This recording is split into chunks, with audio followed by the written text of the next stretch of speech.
Hello friends, कैसे आप लोग। आशा करते आप सभी अच्छे होंगे, मस्त होंगे, तंदुरुस्त होंगे और अच्छे से स्टडी कर रहे होंगे। तो चलिए फ्रेंड्स, आज हमारा नेक्स्ट चैप्टर लेके आए हैं, क्योंकि 2-3 दिन से वीडियो नहीं आ रहा था क्योंकि थोड़ा सा तबीयत सही नहीं था। ठीक है, तो सोचा कि चलो नहीं, अब क्लास स्टार्ट होगा। चलिए, तो आज हम इस वीडियो में सॉल्व करने वाले हैं दीर्घात समीकरण। क्या है? दीर्घात समीकरण। और ये चैप्टर जो है ये 4 है। ठीक है, चैप्टर 4 है और इस चैप्टर 4 का नाम है दीर्घात समीकरण। और इस दीर्घात समीकरण को सॉल्व करने से पहले हम इसका कुछ थ्योरम जानेंगे, कुछ रूल जानेंगे, कुछ इसके बेसिक नॉलेज जानेंगे। इसके बाद हम फिर इसके टॉपिक पर आएंगे, फिर इसके बाद हम इसका टॉपिक पर जो भी क्वेश्चन आंसर होते हैं उसको सॉल्व कराएंगे। सबसे पहले बात कर लेते हैं कि ये समीकरण होता क्या है, दीर्घात समीकरण कहते किसे। सबसे पहले आपको सुनने में आता होगा दीर्घात। द्विघात का मतलब होता है दो घात। क्या होता है? दो घात। अब ये दो घात क्या होता है? तो जैसे कि समीकरण यहाँ पे दिया हुआ है, पावर में 2 है, इसका मतलब ये दो द्विघात है। क्या है? द्विघात समीकरण है। अब इसी को समझते हैं। पहले आता है द्विघात समीकरण, जिसको कहते हैं क्वाड्रेटिक इक्वेशन। यदि ए बी सी में ई आर और ए बराबर नहीं है 0, तो a x square plus b x plus c बराबर 0 के रूप में कोई समीकरण दीर्घात समीकरण कहलाता है। जैसे कि यहाँ पे एक समीकरण लिखा हुआ है। ठीक है, इस समीकरण के रूप में कोई चीज़ लिखा रहता है, जैसे कि यहाँ पे ये हमारा क्या कहलाता है? दीर्घात समीकरण कहलाता है। जैसे कि 2x square plus 3x minus 5 बराबर 0, एक्स स्क्वायर माइनस 9 बराबर 0, जिसका पावर 2 आ गया, वो क्या कहलाएगा? दीर्घात समीकरण कहलाएगा। Note, a x square plus b x plus c बराबर 0, यहाँ A B C E R और ए बराबर 0 नहीं है, 0 के, जो दीर्घात समीकरण का मानक रूप कहते हैं। दीर्घात समीकरण का सूत्र होता है root of the equation of the quadratic equation. एक्स के वास्तविक मान जिसके लिए a x square plus b x plus c बराबर 0 हो जाए, दीर्घात समीकरण इतना के मूल्य कहलाता है। जैसे कि एग्जाम्पल में नीचे दिया गया है, इसको समझते चलना है कि x square minus 4x plus 3 बराबर 0 होता है। तो x बराबर अगर 1 रखते हैं, मान लेते हैं कि x का जगह पे 1 रख दिए, तो यहाँ पे 1, यहाँ पे 4, यहाँ पे 3, यानी कि 1 का स्क्वायर 1, 4 का 4, 3, यानी कि प्लस माइनस 1 यानी कि बराबर 0 आ गया। तो जब 0 आ गया तो ये मेरा क्या कहलाएगा? दीर्घात समीकरण कहलाएगा। समझ में आ गया? चलिए, उसी का एग्जाम्पल यहाँ पे दिया गया है। अब हम बात कर लेते हैं दीर्घात समीकरण के प्रकार, types of the quadratic equation. दीर्घात समीकरण 2 प्रकार के होते हैं। कितने होते हैं? 2 प्रकार के होते हैं। दीर्घात समीकरण प्योर इक्वेटिव होता है, दूसरा होता है मिश्रित द्विघात समीकरण।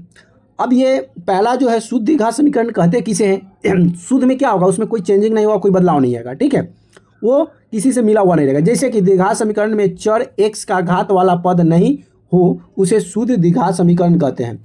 शुद्ध द्विघात समीकरण के जैसे कि यहाँ पे एक्स स्क्वायर प्लस सी बराबर 0, ए बराबर नहीं है 0 होता है। जैसे एक्स स्क्वायर माइनस 9 बराबर 0 और 3x स्क्वायर बराबर प्लस बराबर, ये सभी क्या है? दीर्घात समीकरण है, क्योंकि इसमें किंतु परंतु नहीं है, इसमें एकदम शुद्ध दीर्घात समीकरण। अब आता है मिश्र, जिसमें कुछ मिलावट किया जाएगा। जैसे कि मिलावट के स्थान पर अगर बात बोले, तो जिस सिद्धांत में एक्स का एक घात पद भी हो, उसे मिश्रित दीर्घात समीकरण कहते हैं। जैसे कि शुद्ध दीर्घात समीकरण के व्यापक रूप a x square plus b x plus c बराबर 0 होता है। जैसे अब इसका मिश्रित 2x square plus 3x minus 5 और x square plus 7x plus 0 बराबर, ये सभी हमारा मिश्रित कहलाता है। इसमें कुछ भी नहीं है। देखिए, 2x square plus b x है, तो ये हो गया शुद्ध दीर्घात, फॉर्मूला होता है। और इसी में अंक दिया जाए मिश्रित, जैसे कि 2 लगा दिया, इसमें 3 लगा दिया, तो ये क्या कहलाएगा? मिश्रित दीर्घात समीकरण कहला जाएगा। समझ में आ गया? अगला है दीर्घात समीकरण को हल करने की विधि। ये मोस्ट इंपॉर्टेंट है। एक गुणनखंड विधि, जिसे को फैक्टराइजेशन मेथड कहते हैं, उसे कंप्लीटिव स्क्वायर मेथड कहते हैं, पूर्ण वर्ग विधि से।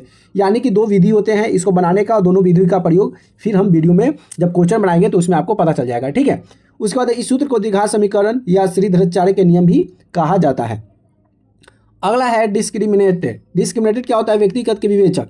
समीकरण को इसके रूप में बी स्क्वायर माइनस 4ac के दीर्घात समीकरण के व्यक्त विवेचन कहते हैं। इसे डी ए या त्रिभुज से सूचित किया जाता है, जैसे कि डी या त्रिभुज बराबर बी स्क्वायर माइनस 4ac होता है। उसके बाद बात करते हैं कि मूलों की प्रकृति या नेचर ऑफ रूट क्या होता है? रूट मतलब क्या होता है? रूट का मतलब होता है मूल। क्या होता है? मूल होता है। याद रखना है, एक रूट का मतलब ये वाला भी होता है। ठीक, तो यहाँ पे कहा कि यदि बी स्क्वायर माइनस 4ac बराबर 0 से अगर बड़ा हो तो ये भिन्न वास्तविक मूल होंगे। बी स्क्वायर माइनस 4 अगर इसके बराबर 0 हो तो 2 बराबर भिन्न मूल होगा। और बी स्क्वायर माइनस 4ac अगर 0 से छोटा हो, 0 से छोटा हो तो कोई वास्तविक मूल नहीं होगा। ठीक है, आगे बढ़ते हैं।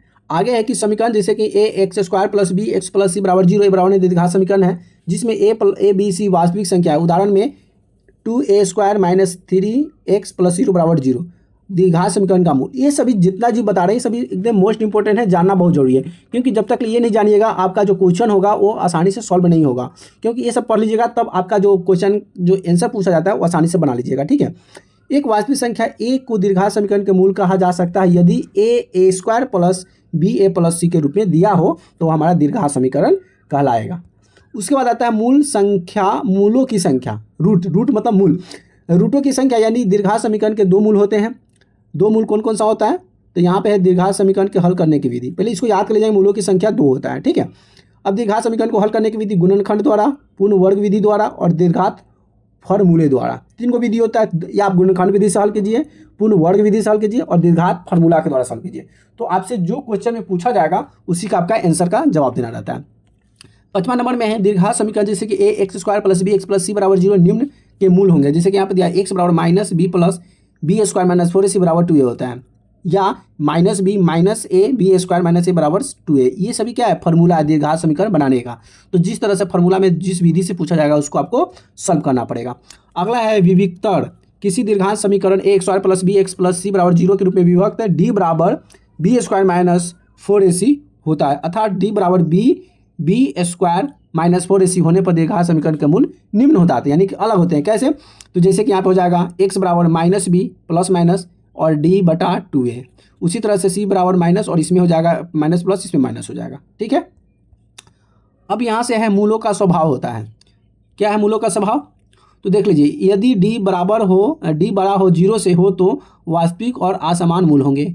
यदि d बराबर 0 हो तो वास्तविक और असमान मूल होंगे, और यदि d जो होगा 0 से अगर बड़ा हो तो क्या हो जाएगा, वास्तविक मूल होगा।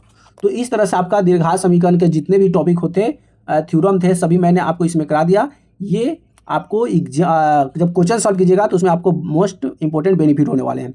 तो प्यारे बच्चों, वीडियो कैसी लगी प्लीज कमेंट कर जरूर बताइएगा। वीडियो अच्छी लगी तो वीडियो को लाइक कमेंट शेयर जरूर कर दीजिएगा।